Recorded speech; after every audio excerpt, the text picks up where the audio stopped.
lebih mengefisienkan waktu, saya kembali akan memberikan kesempatan penyampaian materi kepada pemateri kita yang kedua, yaitu Kak Albert. Sebelum itu mungkin saya akan membacakan sedikit pengalaman event beliau, yaitu yang pertama, beliau memiliki pengalaman event speaker, show moderator, dan event host. Pada tahun 2021 itu beliau pernah mengisi di Lembaga Kajian dan Pengembangan SDM Nahdlatul Ulama. 2021 juga di tahun yang sama beliau juga pernah mengisi di Penghimpunan Pelajar Indonesia Gandhiland di India. Beliau juga pernah mengisi pada tahun 2019 di Semanggi Vihara Foundation, dan pada tahun 2018 beliau juga pernah mengisi Society of Social Biblical Studies di Southeast Asia Bible Seminary. Adapun juga beliau pernah terlibat di conference panelist and reviewer pada tahun 2021 tepatnya di acara kita sekarang, yaitu di Kini, Nanti, dan Dulu Filsafat sebagai Tradisi di Philophos ID. Dan pada 2020 di tahun kemarin beliau pernah mengisi di Dunia Setelah Pandemi di agenda yang sama, yaitu di Philophos ID dengan tema Pandemi Filsafat dari Masa Depan. Pada tahun 2019 beliau juga pernah terlibat di acara Led Within Diversity di United States Peace Corps, dan pada tahun 2016 beliau berada di acara atau mengisi di acara sebagai penulis dan reviewer di International Conference of Natural Resource and Life Science. Dan pada kesempatan debating tournaments dan community, beliau pernah ikut pada tahun 2021 di tahun ini di Invited Judge at Georgetown Fall and Yale Invitational. Dan pada tahun 2018 beliau juga pernah terlibat di Deputy Chief Educator at Politik Angku Umar Malaysia. Saya rasa mungkin itu ya, dan begitu banyak sekali beliau terlibat di event-event penting yang mungkin tidak bisa saya sebutkan semuanya karena terlalu banyak, dan biar lebih menyingkat waktu, saya akan memberikan kesempatan untuk menyampaikan materi kepada Kak Albert. Waktu Anda ada 20 menit ya Kak ya. Monggo Kak, silakan. Baik, terima kasih Mas Moderator, Mas Sus Effendi. Terima kasih juga, itu tadi ceritanya salah kirim CV ya, tadi pertama. Kirim CV kirim CV kerjaan saya itu. Jadi saya kirim ulang yang kedua. Mohon maaf, izinkan saya untuk share presentasi saya dulu ya. Oke, apakah sudah terlihat teman-teman? Sampun Kak, sudah Kak? Ya, baik. Ini saya kasih judul Mendukung Geliat Bioetika di Nusantara. Ya, insya Allah berhubungan dengan panel ide yang tadi ya, karena tadi saya sempat on and off karena saya sedang ikut kuliah juga tadi. Ini nama pena saya, Albert Young. Kalau teman-teman mau cari saya di internet, bisa gunakan Albert Young atau @60b3r. Ya, mohon maaf agak alay karena ini zaman waktu saya masih kecil lah bikin nickname ini. Jadi kepake di semua, mau cari di Twitter, Instagram, Facebook, semuanya ada sebetulnya. Ya, kalau mau hubungin saya lewat sini aja, jangan ke rumah saya karena tadi itu CV kerjaan saya. Oke, saya biasanya terlibat di difiliasi, komunitas difiliasi, nanti akan presentasi besok di Philofest juga. Terima kasih teman-teman Philofest sudah ngundang difiliasi dan ngundang saya.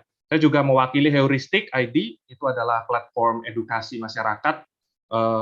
Moto kami di Heuristik itu adalah ilmu untuk rakyat. Jadi bagaimana segala macam ilmu, mulai dari IPS, IPA, bahkan filsafat, kadang-kadang juga beberapa kolumnis Heuristik menulis dan menguploadnya di Heuristik ID. Itu background saya yang utama. Kayak yang lain-lainnya ya kayak di CV tadi. Oke, pertama-tama saya mau menyinggung soal ini dulu ya teman-teman, soal sejarah. Ya, kemarin kita sudah sempat ikut kuliah umum dari Pradipto. Bapak Pradipto kemarin bilang, oh Indonesia itu kayak gini. Tapi yang sekarang ini saya sampaikan di presentasi itu rangkumannya. Bagaimana sih kita sebagai filsuf atau sebagai orang yang suka filsafat aja, bukan filsuf, itu melihat tradisi filsafat. Kan tema di Philofest kali ini kan tradisi filsafat ya. Nah, ada paradigma filsafat Barat dan Timur. Nah, dan seringkali kita ketemunya, oh filsafat Barat itu lebih keren. Kita selalu ngutip-ngutipnya itu yang yang keren-keren lah, Heidegger lah, atau Kant lah, atau Marx lah, orang-orang Eropa bule-bule sana. Bagaimana dengan filsafat timur kita? Nah, apakah filsafat timur kita ini nggak ada orang-orangnya? Ada sebetulnya, tapi menurut beberapa orang, itu tradisi oral. Nah, saya mau debunk dulu nih, saya mau klarifikasi. Enggak kok. Ya, buktinya, Konfusius dan Mencius itu banyak nulis buku. Dan bukunya waktu itu wajib dibaca kalau pejabat-pejabat itu mau ujian, masuk jadi PNS di Cina kuno. Weda itu juga sebuah kitab yang jadi kitab agama sekarang. Itu membuktikan bahwa tradisi filsafat timur itu tidak hanya oral. Tradisi filsafat timur juga ada yang tertulis. Namun kenapa filsafat timur ini tidak dianggap serius dalam tanda kutip seperti filsafat barat? Pertama, filsafat timur itu dianggap primitif dan eksotis sama orang-orang barat selama kolonialisme. Jadi kayak ya udahlah gitu. Ini barang unik lah gitu. Nggak layak untuk dibukukan, dikanonisasi. Itu dulu. Dan juga Indonesia diberkati sekaligus dikutuk dengan budaya endemis maupun akulturasi yang sangat banyak. Ada campuran sama budaya Melayu, campuran dari budaya Arab, dari budaya Tiongkok, dari budaya Belanda, dan sebagainya. Maka dari itu, kita melihat tradisi filsafat dalam sejarah di Indonesia, ya terutama karena saya akan ngomongin etika nih, itu awalnya saat awal berkembangnya itu dimulai pasca politik etis, ya. Kemudian sampai dirumuskannya Pancasila itu tetap dipengaruhi oleh filsafat Barat. Namun sejak 65 ya, sejak Bapak kita bersama itu punya ide, oh ya PKI Basmi, kebetulan nih filsuf-filsuf itu banyak yang ikut ke Basmi juga karena kritis dikit dibredel, seperti itu. Oleh karena itu ada beberapa yang survive, itu yang filsafatnya itu bersembunyi di bawah agama. Ya, itu sebuah klaim yang sangat bold ya, tapi saya bisa buktiin dengan contoh-contoh di etika. Nah, kita kenal nama-nama Bertens, ya kan? Kalau orang-orang filsafat pasti bacanya pengantar etika Bertens, pengantar etika bisnis Bertens. Atau nanti ada Romo Magnis kan akan ngisi di Philofest juga. Nah, itu dari kalangan agama. Entah dia Muhammadiyah kayak atau dia dari teman-teman Katolik kayak seperti itu. Nah, ngomongin soal etika, ya termasuk Bertens dan Magnis Suseno, itu kita akan bersinggungan dengan satu subset dari filsafat moral etika yang namanya bioetika. Jadi ilmu biologi ketika dikawinkan dengan aksiologi moral, kita akan dapetin bioetika, yakni ilmu yang mempelajari segala sesuatu tentang lingkungan hidup, ya, dan juga kehidupannya. Karena bio itu hidup, bios itu hidup, termasuk juga lingkungan hidup. Berarti bahkan lingkungan pun masuk di sana. Jadi bisa isu pangan, kesehatan, lingkungan, geopolitik pun ya juga masuk bioetika. Rebutan sumber daya laut, ya misalnya Laut Cina Selatan, neurologi. Wah ini Arvin Go dan Rio Hasan akan tertarik ini dengan hal-hal seperti ini. Bioindustri, ya bagaimana kita memaksimalkan hasil yang kita dapat selama kita menyusun suatu proses di pabrik, itu juga ada hubungan sama etika sebetulnya. Cuman kadang-kadang nggak kelihatan, karena ini kan urusan duit, ini kan urusan sains, apa urusannya sama filsafat. Nah, kita melihat kenapa kok ada urgensi bioetika di Nusantara. Ya, saya belum bilang bioetika Nusantara ya, masih bioetika di Nusantara, karena masih belum sejauh itu. Ya, potensinya sangat besar, karena satu, keanekaragaman hayati kita sangat banyak. Ya, ada hutan hujan tropis di Indonesia ini, di Sumatera, di Kalimantan, di Jawa, walaupun Jawa sudah banyak yang habis. Dan demografi kita besar. Ya, mengingat etika sebagai cabang filsafat moral itu ngurusin hubungan antar manusia dan bagaimana manusia itu berlaku baik dan benar, ya nggak cuma baik, nggak cuma benar, tapi baik dan benar. Maka harusnya nih bioetika di Nusantara itu harusnya sudah bergairah. Akan tetapi status quo-nya kita lihat di Indonesia itu belum siap, ya kan? Status quo-nya di Indonesia itu belum siap. Jadi diskursus bioetika di Indonesia itu bersifat sporadis, ya. Jadi di sana ada, di sana ada, di sana ada, tapi korespondensinya belum giat, belum saling berbicara atau berkomunitas dengan erat. Dan dasar keilmuannya tanggung. Itu klaim saya. Nanti akan saya jelasin di belakang kenapa kok saya klaim bioetika di Nusantara itu status quo-nya sporadis, belum giat, dan keilmuannya tanggung. Itu ketiga klaim saya yang ya kontroversial juga, nanti akan saya jelasin di belakang. Nah, kita bicara dulu soal bioetika ya. Bioetika ini kayak nama yang keren-keren banget gitu, kayak everything yang ada di dunia ini bisa dikasih bio di depannya, berarti ada unsur hidupnya. Misalnya biokomputer, berarti komputer hidup, ya kan?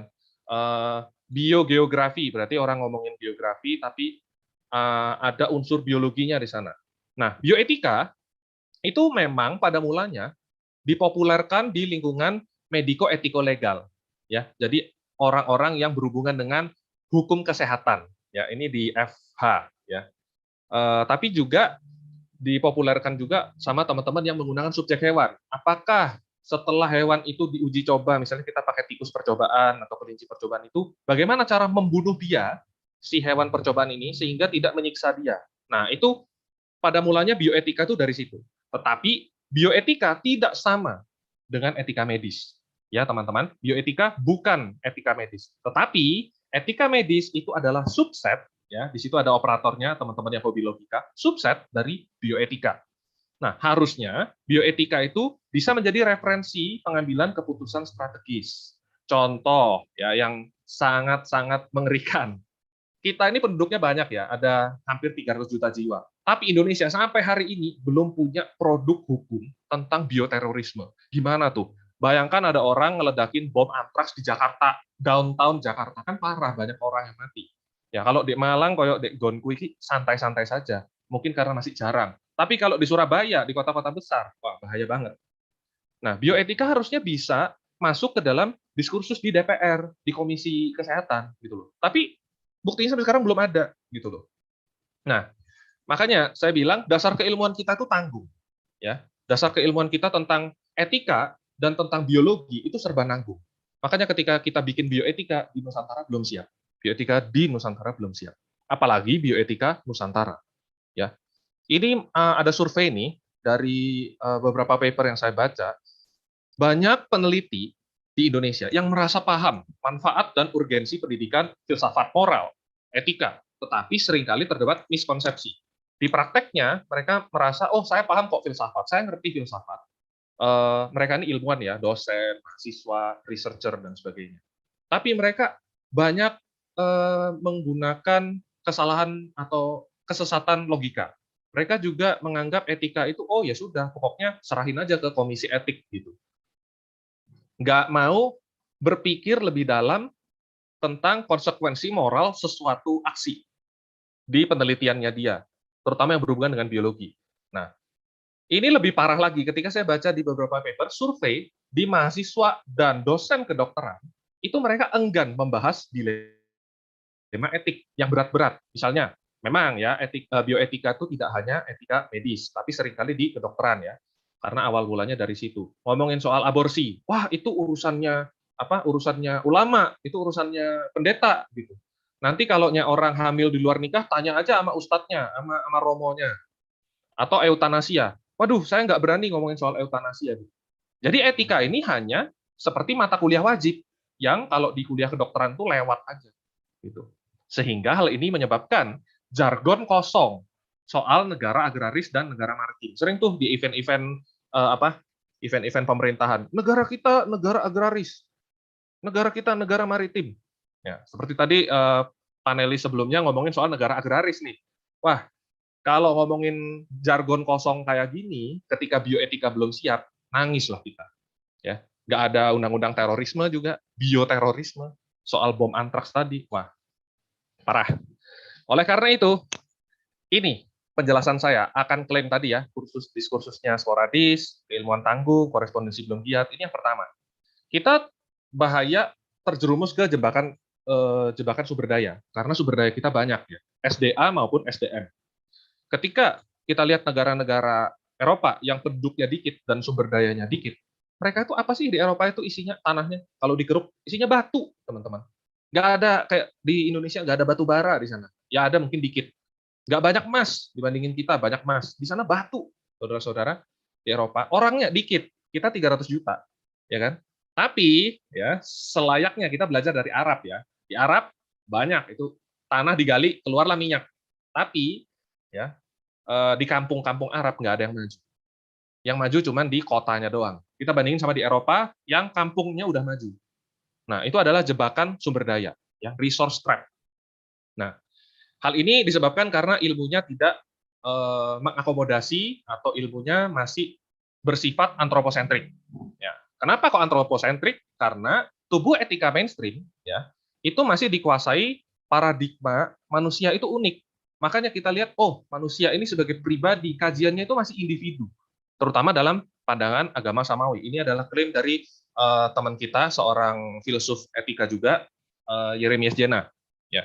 Jadi memang tidak bisa dipungkiri karena dari tadi ya yang saya bilang, dari zaman Soeharto yang survive filsuf-filsuf itu yang bercorak agama. Yang nggak bercorak agama itu mati semua, entah dibunuh atau hilang, gitu loh. Jadi filsafat kita itu filsafat agama.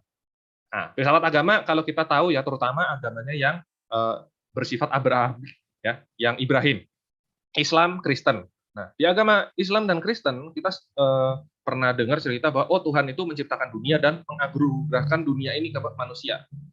Jadi dunia ini adalah rahmat dari Tuhan untuk dikuasai oleh manusia. Ketika kita pikirannya itu masih eksploitatif, ya kan, berkutatnya di individu, oh, manusia ini harus mengeksploitasi alam, kayak gitu. Bukan di masyarakatnya atau bahkan alamnya, ya, bersifat ekosentris. Maka yang terjadi adalah bioetika kita di Indonesia itu jelek banget kondisinya. Bahkan pemerintah pun tidak berhasil mempromosikan bioetika yang ekosentris dalam kebijakan publik atau penegakan hukum. Contohnya, Omnibus Law tahun kemarin yang disahkan cepet-cepetan itu, banyak banget undang-undang yang ya penuh tanda tanya lah, masalah perlindungan lingkungan hidup dan HAM. Padahal tadi ya, bioetika itu nggak cuma medis doang, nggak cuma manusia doang, tapi juga masalah lingkungan, masalah eksploitasi alam, karena itu juga berhubungan dengan makhluk hidup nih, bio.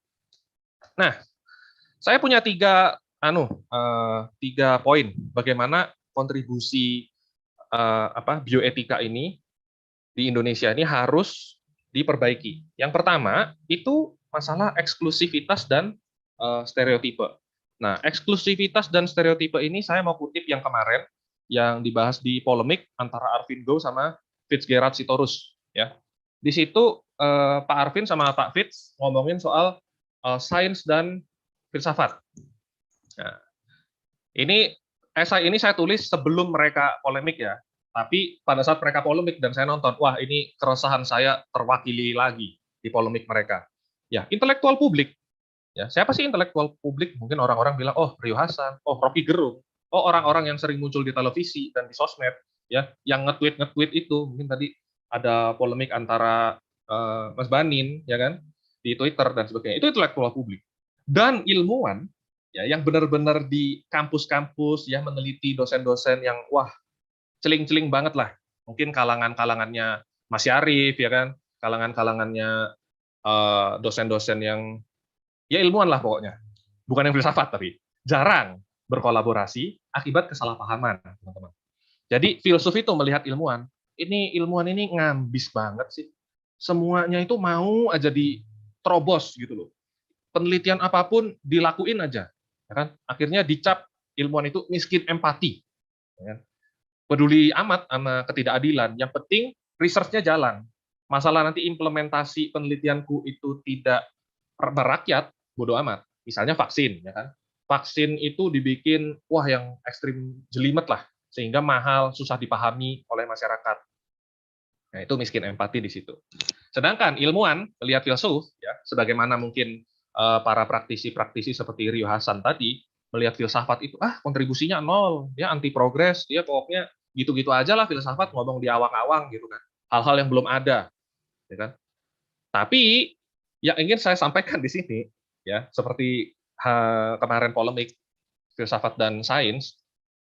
Jadi memang filsafat itu merupakan eksplorasi konseptual, sedangkan sains dan teknologi itu bersifat kekinian dan gebrakan. Ambisius memang, tapi itu eksplorasi empiris, teman-teman.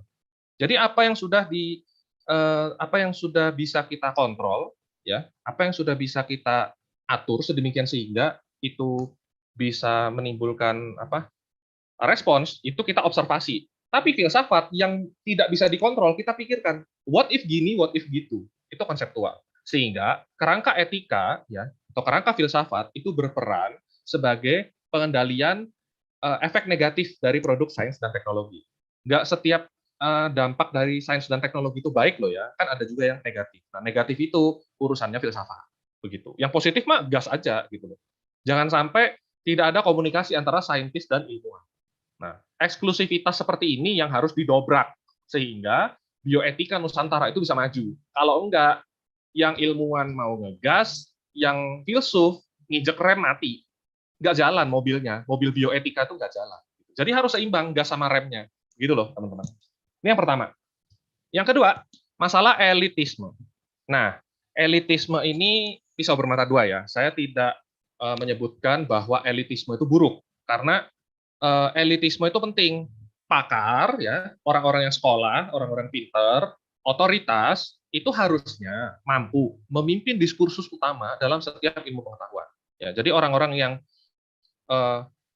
elit, ya, itu harusnya memimpin memang, menjadi orang-orang yang pionir di depan. Ya, ingar sosong tulodo, istilahnya seperti itu. Tapi kadang-kadang kaum elit ini lalai berkontribusi balik ke masyarakat yang dipimpinnya, sehingga kepercayaan publik menurun. Apa yang terjadi ketika kepercayaan publik menurun? Ya, elit peneliti, ya, elit filsuf, yang dua orang tadi yang bergontok-gontokan, yang caci maki di atas tadi, mereka itu merumuskan kebijakannya itu tidak pro rakyat. Jadi mereka itu cuma menggunakan penelitiannya dan kegiatan berfilsafatnya itu sebagai alat justifikasi kepentingan mereka aja. Karena tidak ada efek nyatanya di masyarakat itu tidak tampak. Itu. Jadi elit itu bagus. Ya, jangan sampai kita membiarkan orang-orang yang nggak ngerti filsafat dan nggak ngerti ilmu pengetahuan seperti kolom komen di YouTube dan tweet-tweetan di Twitter itu menjadi memimpin diskursus kita. Jangan sampai. Elitisme itu penting. Orang ahli yang harus memimpinnya. Tapi jangan lupa untuk kontribusi balik ke masyarakat. Padahal ya kan, kenapa kok kontribusi ini seringkali dilupakan ya kan? Padahal luaran bioetika ini kebijakan publik loh yang mengatur hajat hidup orang banyak. Ya kan? Contohnya nih, dulu, maaf Pak, waktunya kurang 2 menit Kak. Oke, ya. Dulu itu Mao Zedong itu punya kebijakan untuk membasmi hama, ya, membasmi hama. Tetapi kebijakan membasmi hamanya itu tidak dibarengi dengan berfilsafat dan berilmu yang cukup, sehingga ketika hama burung itu dibunuh, burung ini nggak bisa makan jangkrik, yang dimana jangkrik ini makanin padi. Akhirnya banyak orang jatuh kelaparan. Nah, akibat elitisme ini yang tidak populer, yang hanya muter-muter di kalangan ilmuwan itu aja dan filsuf itu aja, maka bioetika nggak maju-maju. Makanya itu harus didobrak. Dan yang terakhir, pendidikan formal kita bermasalah, teman-teman. Baik filsafat maupun ilmu pengetahuan. Kita menjejali otak kita dengan banyak menghafal dan berhitung, teman-teman. Nggak paham, kita disuruh publish penelitian, ya kan, kalau S1, S2, bikin skripsi, bikin tesis, bikin disertasi. Tapi kita nggak paham isinya. Pokoknya Ctrl-C, Ctrl-V. Pokoknya kalau udah ketemu apa ya istilahnya tes itu plagiarisme, ya tinggal diputar-putar aja lah. Tapi nggak paham isinya luar dalam, nggak dijiwai apa yang kita tulis itu. Sedangkan untuk bioetika bisa maju, evaluasi kita, pendidikan kita itu, biar menuntut daya kritis, biar bisa diaktualisasikan sebagai public policy, sebagai kebijakan publik. Contohnya, utilitarianisme. Itu sudah berhasil menyumbang analisis efisiensi di bidang ekonomi dan di bidang sains kalau di sini ya. Contoh saya sains karena saya orang sains. Ya.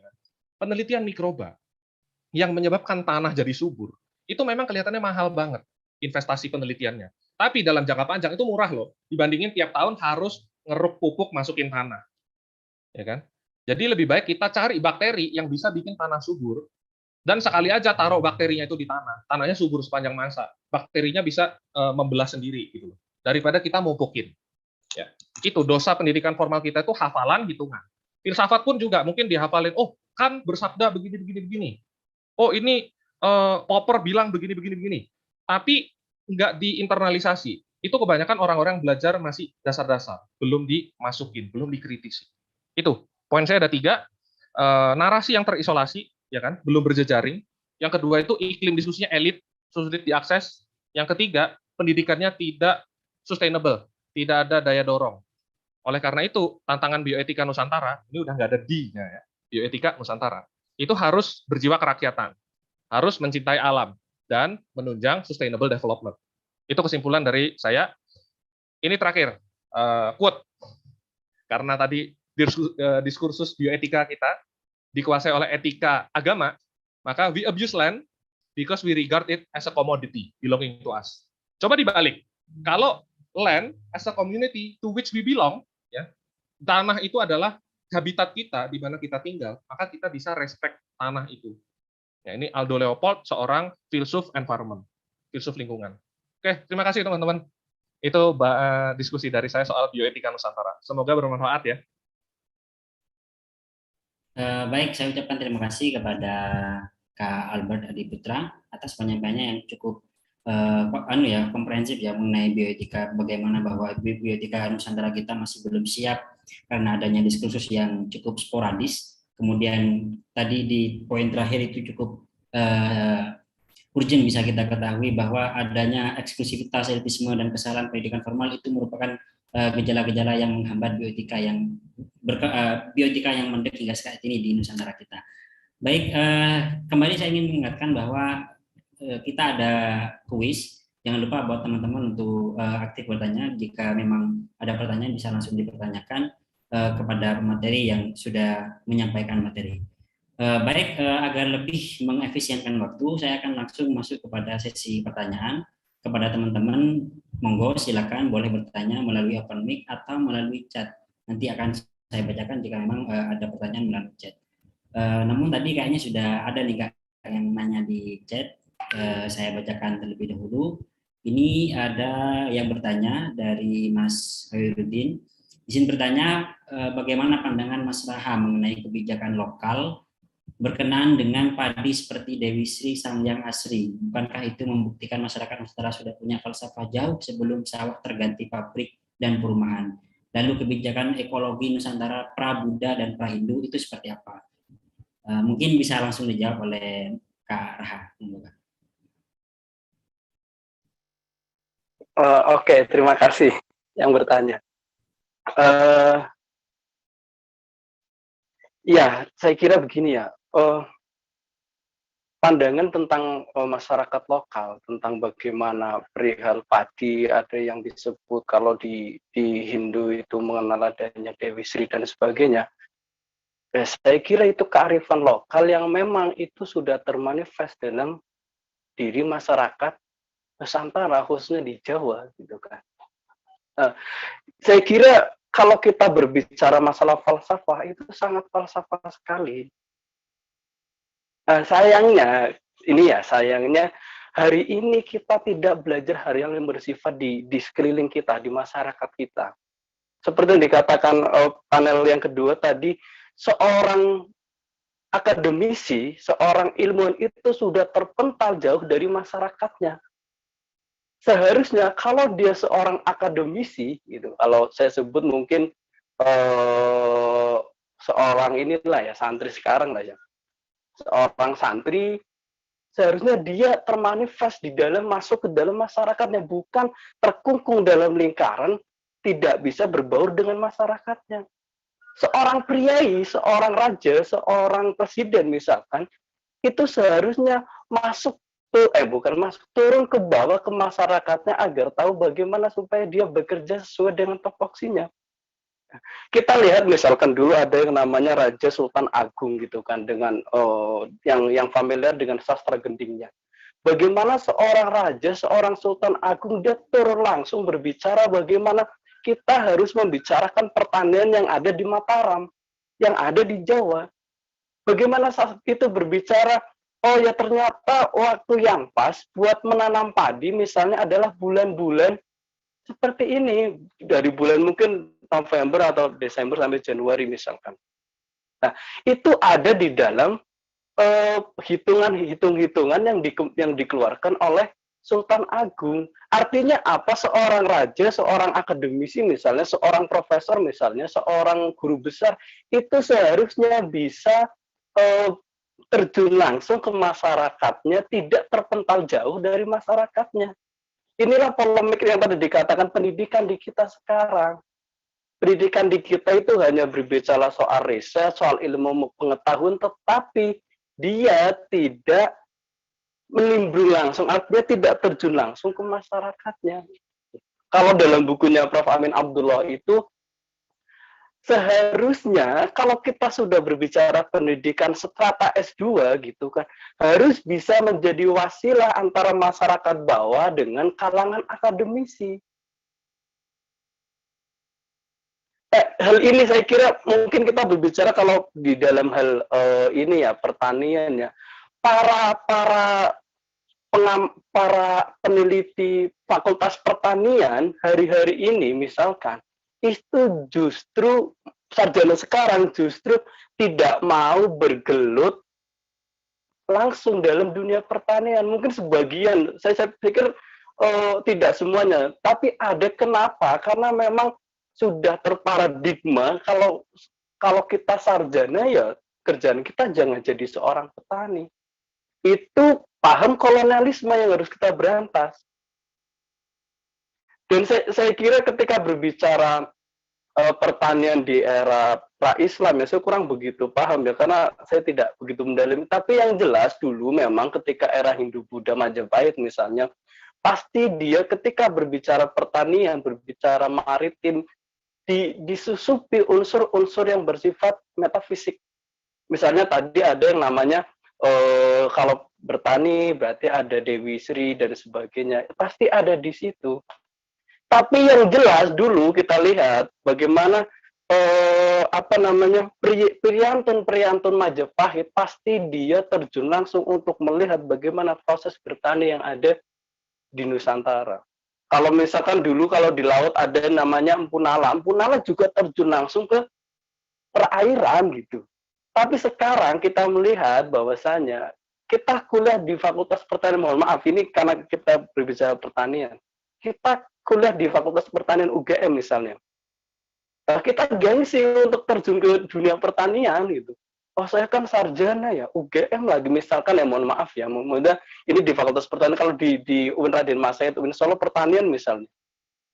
Yo, dia tidak mau terjun langsung bagaimana menghayati dunia pertanian, bagaimana kita harus bersatu padu. Misal kita lihat ada kasus kemarin ya yang Mbak Puan Maharani itu ya, bagaimana dia bertani di saat hujan.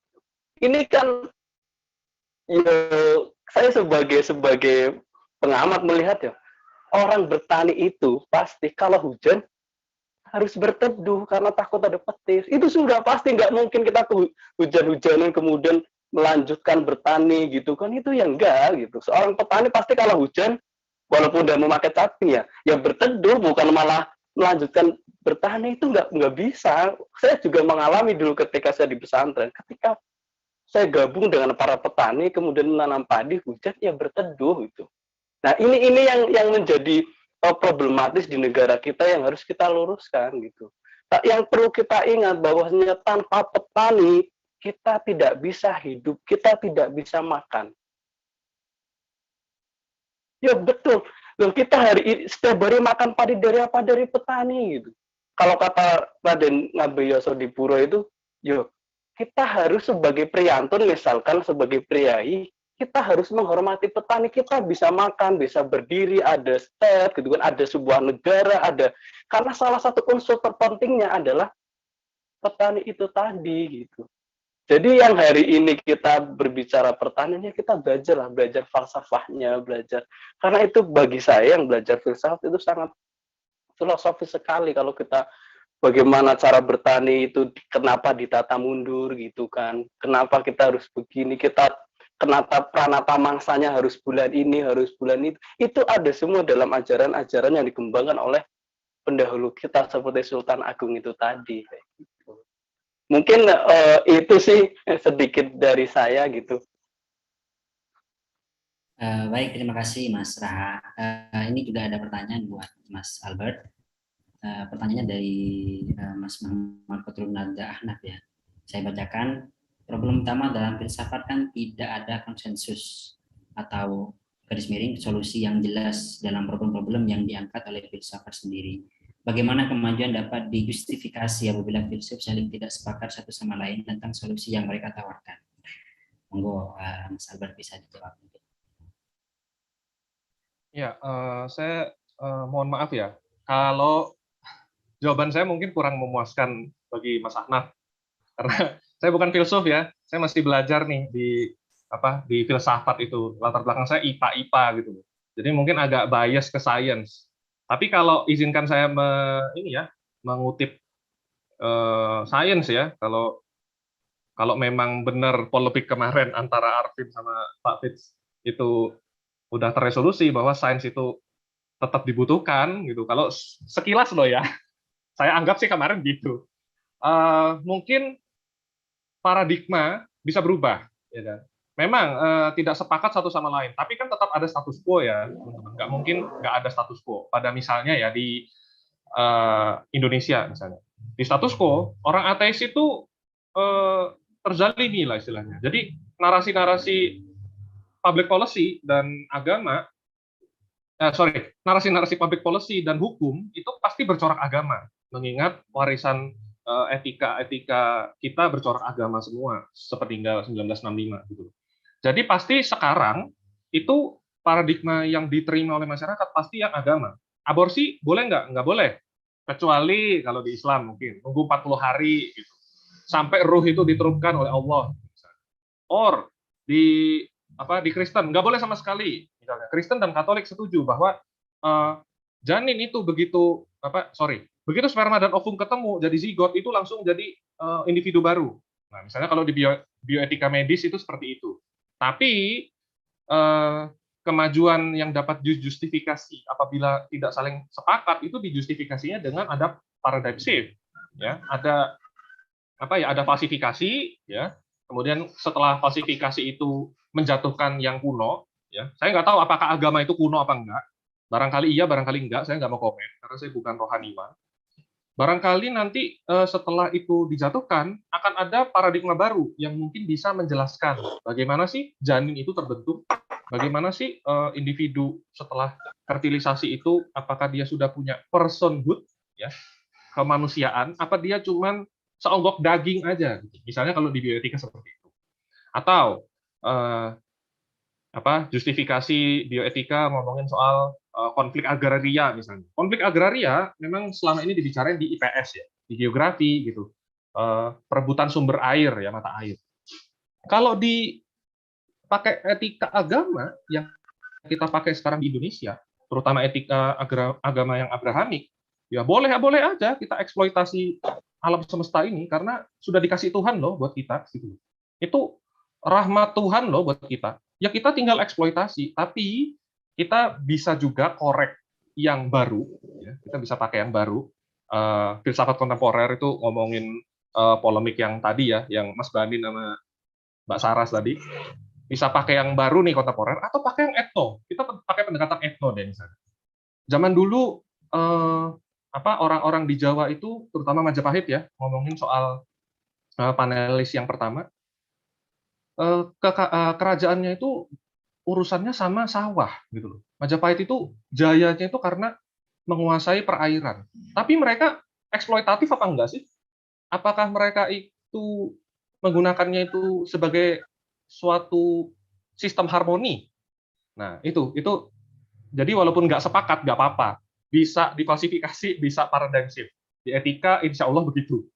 Nggak tahu ya, jawaban saya mungkin agak aneh, tapi semoga bisa menjawab. Terima kasih Mas Ahnaf. Oke, mungkin ada tambahan dari Kak Raha Bistara yang mungkin bisa lebih menguatkan jawaban dari tadi Mas Albert Adiputra. Mungkin karena saya ini ya bukan anak saintis gitu kan, jadi lanjut aja lah. Takut saya ngomong salah gitu. Kita ngobrolnya filsafat, IPA dan IPS, jadi komplit nih kita. Iya, komplit. Bisa bikin buku habis ini. Oke, mungkin saya lemparkan lagi kepada peserta, barangkali Mbak ada pertanyaan, ini mumpung masih ada waktu ya, kita ada sekitar 20 menitan lagi untuk kita manfaatkan bisa ngobrol bersama dengan pemateri kita yang pada siang hari ini. Silakan bisa open mic atau bisa diketik di chat, saya beri di waktu kepada teman-teman sekalian.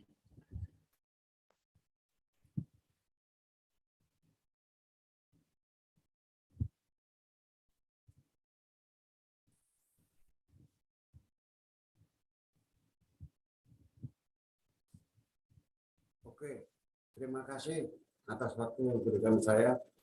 Suara saya bisa didengar? Monggo Pak, lancar suaranya. Ya, saya tertarik dengan pembicara pertama, ya, Rahab.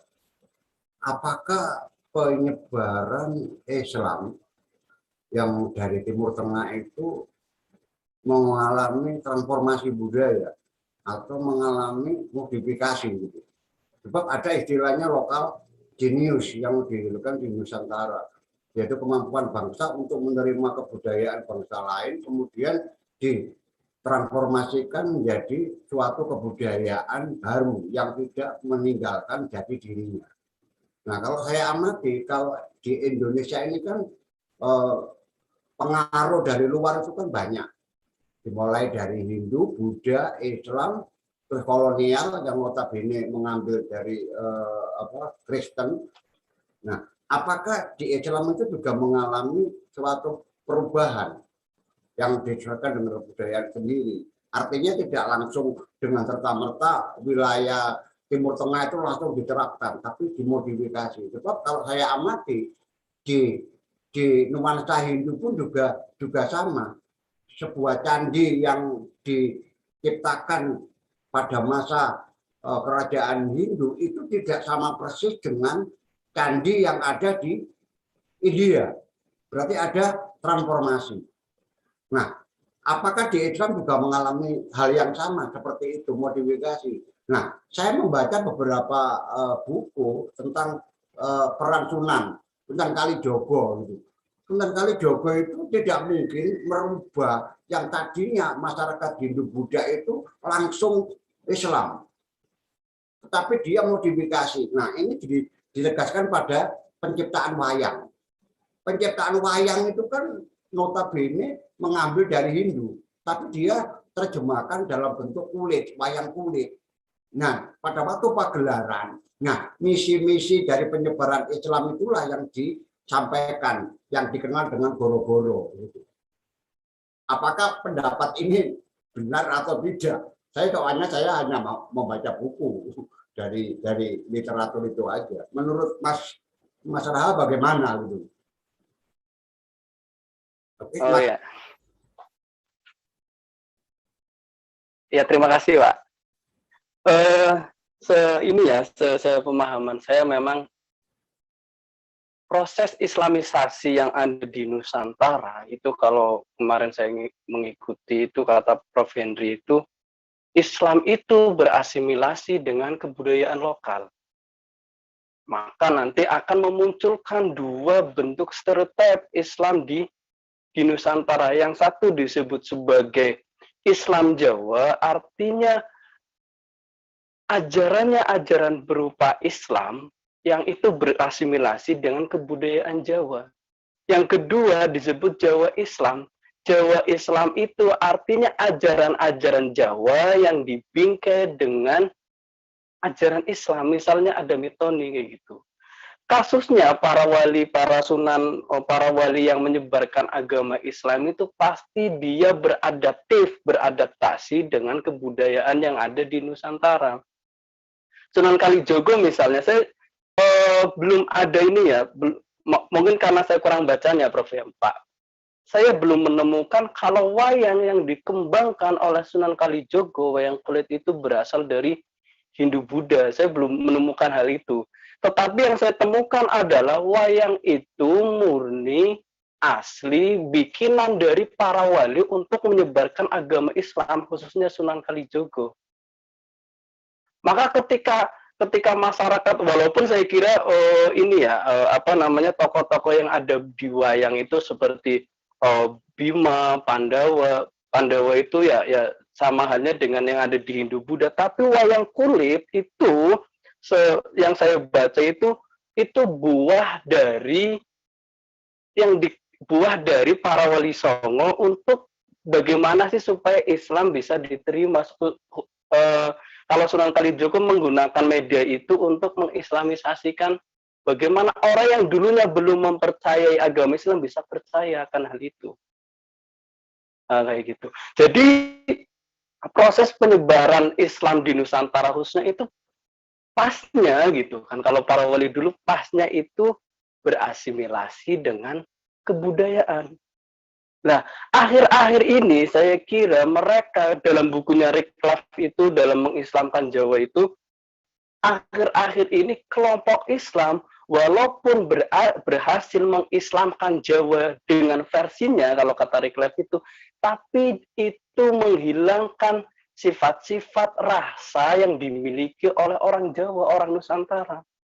Misal kelompok revivalis kita lihat, mereka ingin menyebarkan agama Islam di Nusantara, khususnya di Jawa. Tapi pendekatannya sangat jauh berbeda dengan kelompok Wali Songo. Dia menggunakan media yang berupa, mungkin kita bisa katakan keras dan sebagainya, dan itu tidak bersinggungan langsung dengan kebudayaan. Harusnya ketika berbicara masalah Islamisasi di Nusantara, di Jawa khususnya, harusnya mendekatkan dengan kebudayaan, karena itu bagiku itu hal terpenting ketika berbicara masalah Islamisasi di Nusantara. Maka saya kira kenapa sekarang banyak kelompok-kelompok yang kelompok seperti itu, revivalis misalnya, karena dia tidak mohon maaf sebelumnya, karena mereka belum memahami Islam secara keseluruhan dan belum bisa memahami kebudayaannya sendiri. Kalau mereka memahami kebudayaannya sendiri, sudah pasti dia tidak bakalan menyebarkan Islam dengan cara-cara yang tidak patut ataupun menggunakan cara-cara kekerasan gitu. Mungkin itu sih dari saya, Pak. Itu Mas Moderator. Baik, terima kasih Kak Raha atas jawabannya. Barangkali masih ada pertanyaan yang lain, masih ada sedikit waktu buat teman-teman yang ingin bertanya secara langsung atau via chat, silakan. Sebelum saya meminta closing statement kepada dua pemateri kita siang hari ini. Monggo pertanyaan terakhir. Oke. Di kolom komentar ada pertanyaan, cuman apakah ini relate atau tidak? Ini pertanyaan dari Mas Mustar, izin bertanya. Mengapa sains layak dipercaya katanya? Ini kan, iya. Ini pertanyaan kepada siapa, Mas Mukhtar? Kepada Mas Raha, Mas Albert? Yang sains ya Mas Albert itu loh sains. Oke, bisa Mas Albert bisa membantu menjawab pertanyaan teman-teman. Baik, itu kan mengapa sains layak dipercaya ataupun filsafat itu sendiri. Mungkin kalau yang filsafat sama sains ini layak dipercaya apa enggak? Enggak, yang dipercaya itu bukan sains atau filsafat, yang dipercaya itu agama Anda masing-masing. Jadi sains itu enggak untuk dipercaya ya teman-teman, sains itu untuk diuji, selalu untuk diuji. Jadi kalau kita ngomongin soal filsafat itu juga bukan untuk dipercaya, tapi untuk dipilih. Ya, ketika kita dapat kerangka berpikir, misalnya, saya kan nggak bisa berfilsafat pada umumnya ya. Saya ini bidang cuman etika ya, filsafat moral aja, aksiologi moral. Jadi ketika kita membandingkan antara misalnya virtue ethics ya, virtue ethics, keutamaan, apakah tindakan bermoral itu ketika kita rela berkorban, apakah yang bermoral itu adalah gotong royong kalau di Indonesia ya, ataukah utilitarianisme, apakah egoisme, itu kan tinggal pilih. Anda lebih cocok sama yang mana gitu. Dan kalau Anda milih sesuatu di filsafat moral, ya Anda harus bisa justifikasi posisi Anda. Jangan cuma milih doang, ya. Jangan cuma pokoknya aku gini karena enak gitu. Enggak, tapi justifikasinya. Bagaimana pandangan moral Anda itu berkontribusi kepada hidup Anda dan orang-orang di sekitar Anda kalau pandangannya itu misalnya altruis misalnya. Nah, itu masalah filsafat. Bukan untuk dipercaya, untuk dipilih. Kalau sains itu malah jangan percaya. Kalau kamu percaya sama sains, Mas, ya berhenti sainsnya. Malah harus diuji terus. Enggak, aku nggak percaya kalau gravitasi itu ada. Ya coba aja loncat tebing. Jatuh nggak? Nah, kalau jatuh, baru Anda sadar gravitasi itu ada. Misalnya gitu. Aku nggak percaya kalau misalnya COVID itu ada. Ya udah, misalnya kita nggak jaga prokes ya. Kemudian kita orang kena COVID, kita suruh ngeludah di mulut kita. Ya udah, coba aja. Apakah kemungkinan Anda kena COVID mungkin lebih tinggi daripada yang pakai prokes. Bisa tetap kena COVID, tapi tidak sebesar kalau orang COVID ngeludah di mulut Anda. Gitu. Jadi malah harus dites gitu. Tapi apakah semuanya harus dites oleh sains, sementara orang-orang sebelumnya itu pernah ngetes? Apakah Anda harus selalu ngetes sendiri kan? Jadi bukan percaya kalau masalah sains itu. Dites, tapi jangan bodoh-bodoh amat. Ya jangan loncat tebing gitu, jangan. Gitu loh. Udah nyata-nyata, pulpen aja dijatuhin, jatuh. Apalagi Anda yang berat. Gitu. Jadi jangan dipercaya sains sama filsafat. Agama yang dipercaya, oke? Oke Kak, terima kasih. Mungkin kita akan masuk kepada sesi closing statement nih. Mungkin bisa dimulai dari Kak Raha, habis itu bisa dari Kak Albert Adi Putra untuk closing statement pada kesempatan pertemuan virtual kita pada siang hari ini. Monggo Kak Raha bisa kasih closing statement. Oh ya, bagi saya kita sebagai akademisi ya seharusnya sudah sepatutnya, sudah sewajarnya kita harus terjun langsung ke masyarakat. Tanpa seorang sarjana masyarakat, tanpa seorang akademisi, mohon maaf, tanpa seorang akademisi, maka saya kira yang ada di bawah, misalkan kelompok petani, misalkan itu akan apa ya, akan hilang dengan sendirinya. Karena kita harus bukan hilang dalam artian mereka akan terjauhkan dari ilmu yang kita dapat di perguruan tinggi karena mereka tidak menampaki jejak ilmu perguruan tinggi. Maka bagi saya antara relasi petani, santri, dan pria itu harus saling bersatu padu untuk menumbuhkan negara yang memang dulu itu sudah, kalau dalam Islam itu sudah dikatakan sebagai baldatun thayyibatun warabun ghafur gitu. Maka yang harus dilakukan di era sekarang adalah kita harus menjeluk mendalam dalam falsafah diri kita sendiri. Boleh kita berbicara mendalami filsafat barat, filsafat timur, tapi jangan sampai kita kehilangan akar kejati dirian kita. Ya ini apa ya? Ini filsafat yang ada di Nusantara, karena begitu banyaknya para Javanolog, para Orientalis itu justru yang mendalami. Kita justru mendalami pandangan orang lain. Kita tidak melihat ke dalam diri kita, kayak gitu. Mungkin itu saja. Terima kasih yang dapat saya sampaikan. Apabila banyak kekurangan, tentu banyak kekurangan dan kesalahan, saya minta maaf. Terima kasih buat semuanya dan terima kasih buat Mas Moderator gitu. Baik, dari Kak Albert, closing statement-nya dong Kak. Monggo. Oke, closing statement, saya cuma ngulangin kesimpulan tadi ya, yang ada 3 tadi ya. Jadi gimana sih kita majuin iklim berfilsafat ya. Ada irisannya yang sangat besar dengan masalah Bistara tentang apa ya, elit tadi. Jadi kaum elit boleh, ya elit wajib untuk memimpin diskursus filsafat dan keilmuan ya. Ilmuwan-ilmuwan boleh riset-riset ya, filsuf-filsuf boleh ngobrol, debat, ikut Filofest kayak Mas Ahnaf ya, 24/7 sampai poinnya banyak. Tetapi gini, jangan lupa untuk kontribusi balik ke masyarakat ya. Karena ketika kita tidak kontribusi balik ke masyarakat, ya cuman itu aja. Gitu. Contohnya ya, teman-teman mungkin nggak tahu atau sedikit yang tahu kalau Indonesia itu sudah punya kerangka bioetika Nusantara loh. Ya, jadi dosen saya di UGM Sastrowiyoto itu pernah masuk di Handbook of Global Bioethics tahun 2007 atau 2017 ya, saya lupa tahunnya. Dan dosen saya di Sanata Dharma ya, Romo Kus, dia juga seorang rohaniwan lagi ya kan, agama banget etika. Dia udah pernah nerbitin buku bioetika, bahkan sampai dicetak ke-3 kayaknya, kalau nggak kedua, ketiga tahun ini.